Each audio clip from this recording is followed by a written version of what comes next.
Hey, what's going on, guys? Welcome back to Brass Monkey X. So, I'm doing a little bit of a different video for you guys today. Today, I'm showing you guys how I stack copper. Now, I do copper and I do silver. I don't stack any gold. Gold is way too expensive for me to stack. I'm not made of money, man. I can't afford to stack gold. But copper and silver I can do. So, today we're focusing on the copper. And how I get my copper is I get it from the bank. I go to the bank, I get the boxes. I don't purchase copper bullion or copper coins from like SD Bullion or AppMex or anything like that. They're good for getting silver and gold pieces if you're into that, but do not buy your copper from them. The premium is insane. It's way too much of a markup. I've even seen them sold on Amazon, and Amazon is asking like $8, $9, $10 for an ounce of copper. It's crazy. It's ridiculous. So the only way I think anyone should be stacking copper is with pennies. It's the best way to do it if you ask me. So we're looking for 4 different things in these boxes. The first thing is pennies like this one here. It's a nice example of a 1975. Now, I'm not in it for the numismatic values. I'm in it for the copper value, and that is it. So I'm looking for copper pennies from 1959 to 1982. You find pennies from 59 to 82, they're going to be made of copper. That's what I stack. I roll them, I put them back in the boxes, I seal the boxes back up, and I stack them away. Every box of 25 that I save up is, as of today, the spot price on them. A box of $25 worth of pennies is worth $66 and change in copper. It's about $66.60 or something like that in copper. So that's why I do this. Now I'm also looking for wheat pennies. Wheat pennies are 1958 and older. The oldest one I've found so far is a 1914. That's the oldest penny I've gotten since I've been doing this. They look like this on the back. That's why they call them the wheat pennies. They got the little wheat thing on the back there. We are also looking for, like I said, I don't do this for the numismatic values, but the wheat pennies, what I do is I set them aside and I sell them to coin collectors. Okay, you can keep them because they are copper as well, so you can put them with your coppers, but you're going to get more for them if you sell them to collectors. So what I do is I save them up, I put them in tubes, and then I sell them to collectors. I do the same thing here with these 2009s. Now these, they look like a normal penny. They look like just a regular clad penny from 2009, but they're not. They have a special design on the back. There's 5 different designs. These only came out in 2009. They're called the Lincoln Bicentennial. It's to commemorate the birth of Lincoln, the death of Lincoln or something, and like his presidency. So each coin has like a different thing on the back about Abe Lincoln. So I save those up as well. I put them into sets of 5, and then I sell those to collectors. And then these here, I also save these. Usually you just get Canadians. Here's a 1965 Canadian penny. This is what they look like. I set those off to the side too. I don't really do anything with them at the moment, as I don't really know what to do with them. I know some of these are made of copper, some of them are clad. I don't know the years on these. I could look it up and figure it out, separate them, and just save them for their copper value. But I don't know what I'm going to be doing with those. I've also found a couple from like Peru as well. So I have some of those set aside. But those are the 4 types of coins we're looking for.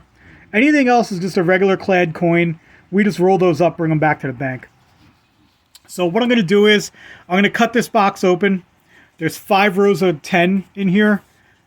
So what I'm going to do is I'm going to go through each row, separate out what I got to separate, and then I'll come back. I'll show you guys what I get after each row, and then we'll do a final assessment. I'll show you what everything looks like. So hang tight, guys. All right, guys, so check it out. We finished our first row. That's our first 10 rolls. We got a halfway decent stack of copper going on there. We got a 1999 Canadian penny. I don't even think that's copper, but we'll set that aside. We'll keep that. And then we also got this is a pretty cool find, a 1930 wheat penny. And we also got a 1956. So we're going to set those aside. We're still looking for those 2009s. Usually with these boxes, they're hit or miss. You're either going to get a bunch of them or you're not going to get any. So it's not looking too promising right now that we haven't had any yet, but we'll see. We still got 40 more rolls to go. And this here, this is just our regular clad pennies that are going to have to go back to the bank. So stay tuned, guys. We're going to do our next 10. All right, guys. So that next row's done. We got 2 rows complete. That leaves us with 30 rolls left to go. Our stack's doing pretty good. Here we got 1, 2, 3, 4, 6 more wheat pennies, all 1950s, 1940s. And then we got 3 more Canadian pennies. 2 of those aren't copper. This one is. This is actually a 1947. That's pretty cool. But we'll be right back, guys. All right, guys. 30 rolls in. We got 20 more to go. Here's our copper stack. We got another copper Canadian here, 1962. So we'll add that to the Canadians. Couple more wheat pennies here, 4 more wheats. And then we finally got some 2009s. We've got this design here, and we've got one of this design here. So we're going to add those to our stack. And then these are our clads. These are what's going back to the bank. That's what it's looking like so far. All right, guys, 40 rolls in, 1 row left. This is what our stack's looking like. Over here we got 1, 2, 3, 4, 5, 6, 7, 8, 9 more wheat pennies, 2 of them from 1939. So that's pretty cool. We're going to add those to our wheat stack over there. And then this is what our clad bag is looking like. So 10 more to go. We're doing pretty good, guys.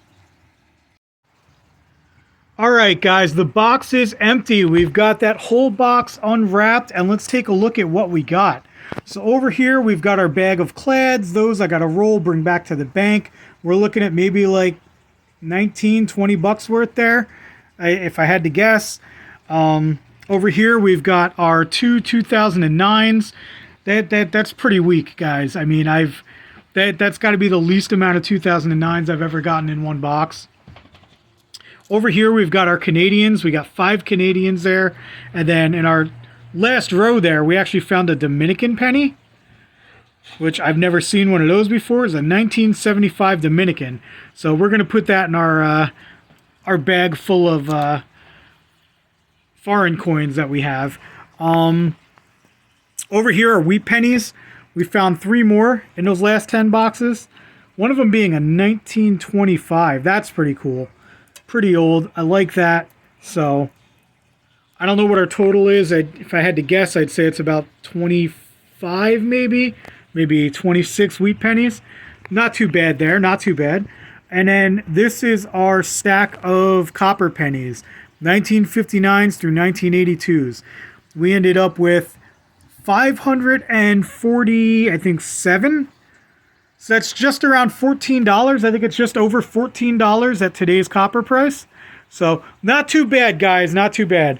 If you like seeing videos like this, let me know down in the comments below, and I'll keep bringing you content like this. But thanks for tuning in, guys. I appreciate it, as always, and we'll catch you next time.